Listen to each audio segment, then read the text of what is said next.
Good day. Or is it?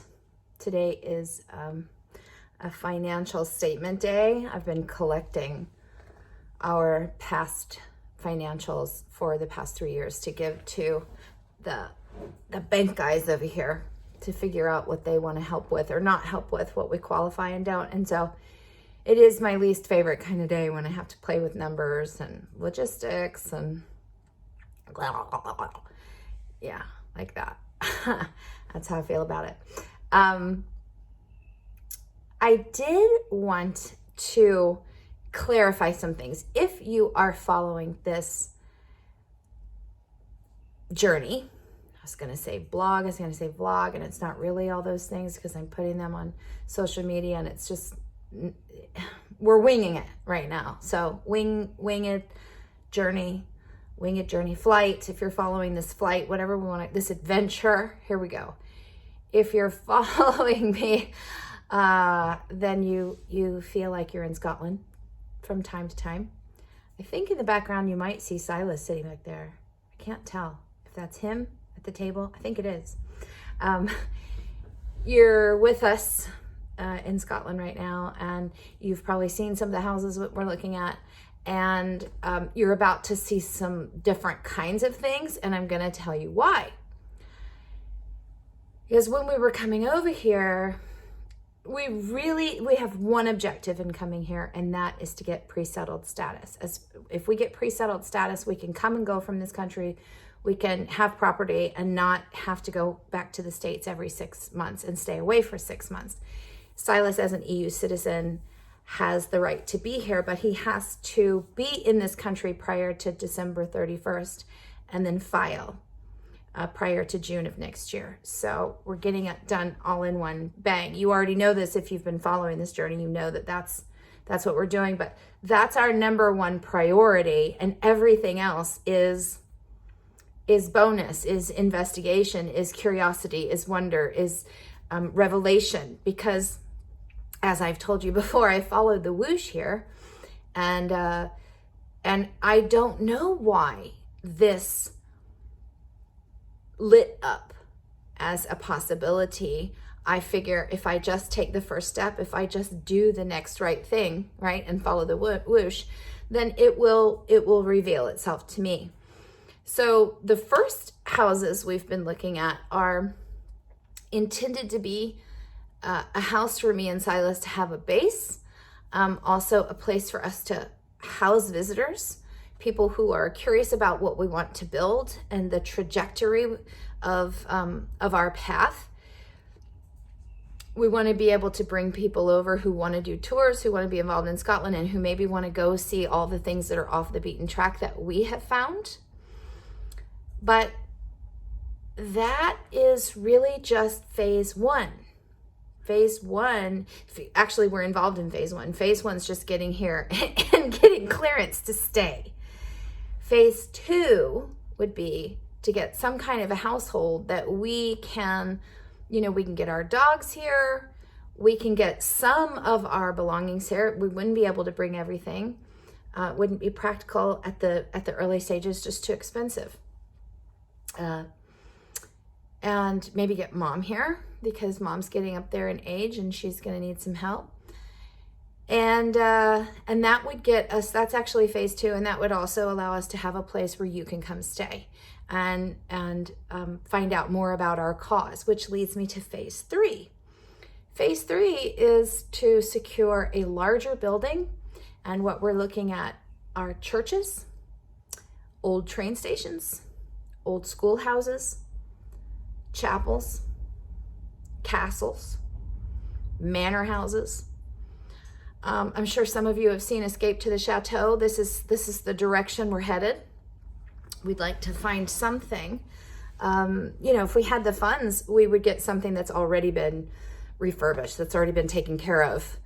If we don't, then we're looking at buying a big project, a big fixer-upper. But that would allow us to have our home be our home, and our event space be our event space, which means we could do more for not just a community that's over here, but when we import our community and we have our tribe come over once or twice a year for these, spectacular events where we have poets come and do workshops or readings. My goal is to have Neil Gaiman come do a reading and Amanda Palmer come do a concert, to have a space that's big enough. If you have read anything in the news about Meow Wolf, you should look it up, because George R.R. Martin helped these guys create an event space where they've done something really unique in it as an immersive, I'm not going to call it immersive theater, but kind of an immersive playground. And we're going in that direction, only it would involve more visionary fine art. It would also have roots in fairy tale myth and folklore, and be a gathering space, but also a haven for folks who want to come in and do their art for a week or a month, where we would raise funds on a regular basis and give away scholarships and residencies. So that's not going to be done at my house. I'm going to go ahead and do the thing I've been dreaming of my whole life, which is to keep my little house, my little lodging, whatever that is, and make it special and magical, where people can come visit, especially during phase 1 and then phase 2, or phase 3, actually. Have a space where we can really go whole hog and have all of the art and all of the wonder and all of the inspiration as an immersive, interactive experience that can house these kinds of gatherings and events.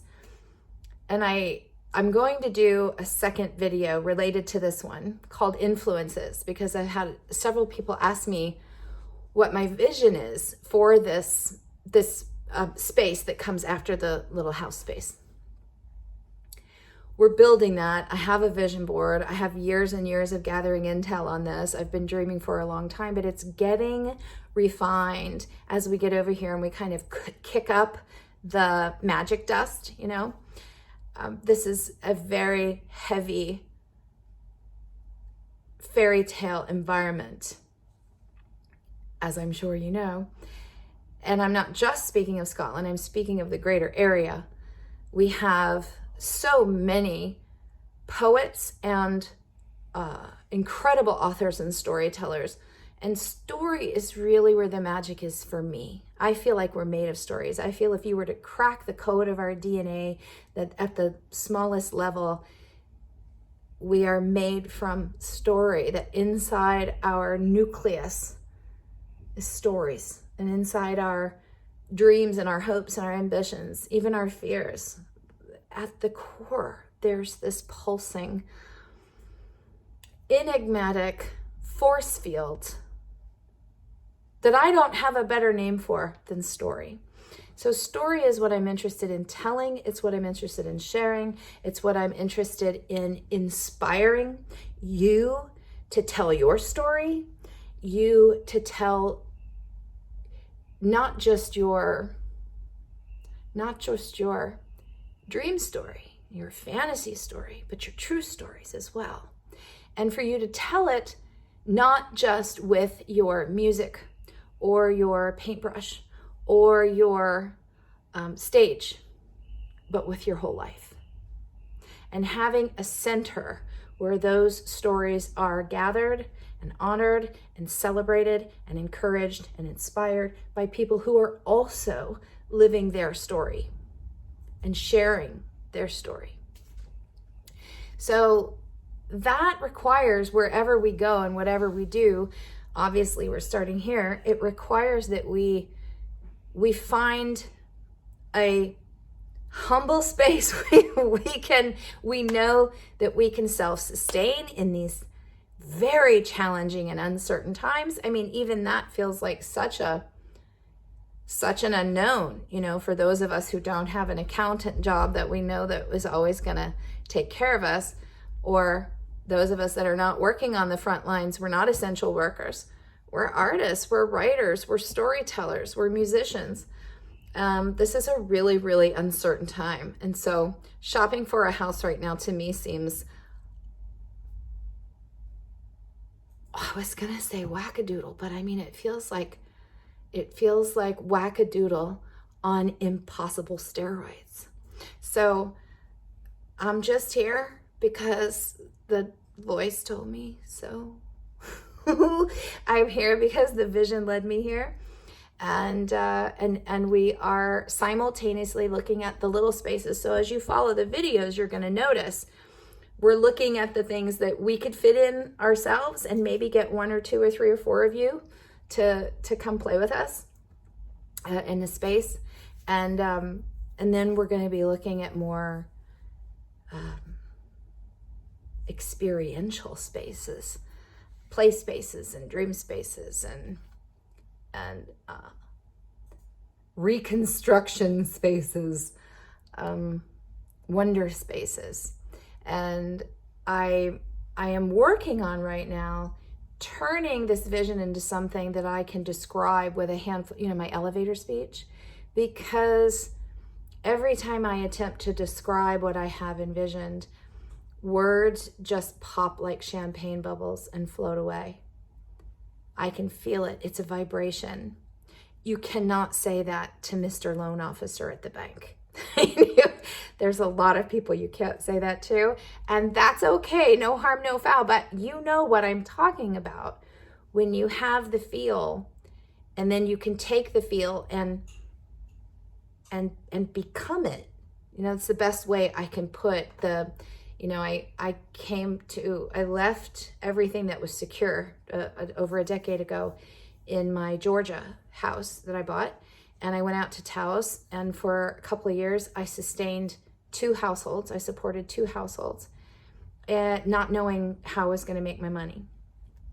And we started with a really blank slate, and we started very, very small and very, very humble. We moved into a little shoebox, and we built from there. And when we got our Wonderland house, we moved in, and it was a rectangular beige box.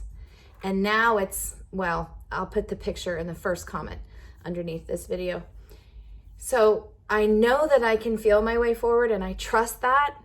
And I also know that you can do that. You've already done it in a bazillion ways, and you're going to do more of that. And if we could normalize the understanding of that, this wouldn't be such an uphill climb. But we haven't normalized it. And so I'm doing it, and it can be uncomfortable for me to interact with people who aren't in my head, or who don't trust that I've done it before multiple times and can do it again. And I understand that you have likely run up against that frustration too. So I'm here today to tell you that your vision and your dream and even kind of the nuance, right, that you reach for in that space between waking and sleeping, those impressions, those hopes, those wild ambitions are attainable.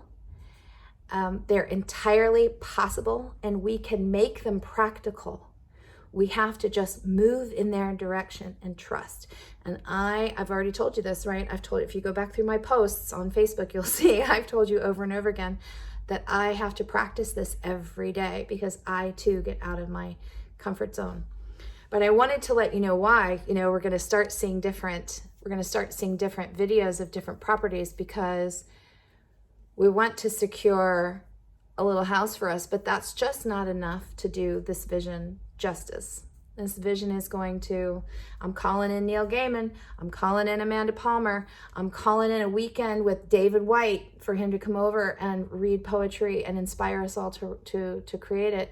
I'm calling in Erin Morgenstern, author of The Starless Sea and The Night Circus. We need to have a night circus party with her and let her read her stories to us at night time.